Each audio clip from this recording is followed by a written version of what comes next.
Hoy, kumusta kayo? Pwede ba makipagkwentuhan? Mga ilang minutong pakikipagkwentuhan sa inyo.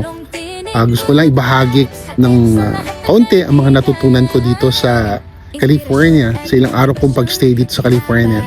Una, napansin ko, napakahalaga ng oras sa mga tao dito.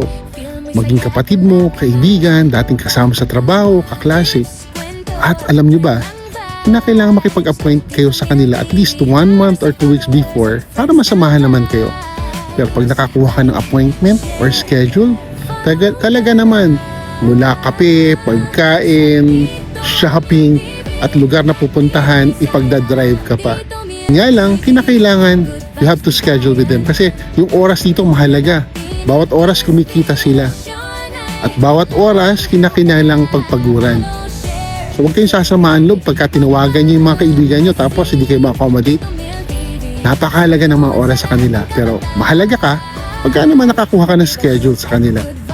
Pangalawa, yung mga pedestrian dito iginagalang. What I mean, kung tatawid ka, malayo ka pa lang sa kalsada at nakaspatan ka ng mga kotse, along the way, titigil talaga sila.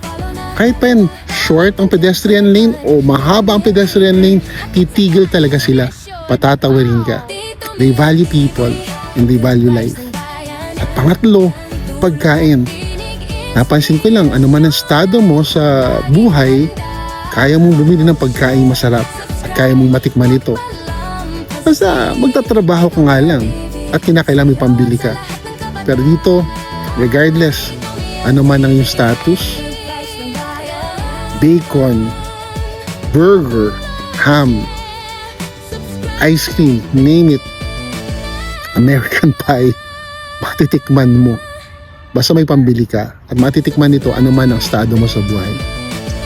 Tito Mel here, it's another brand new day in California and God bless.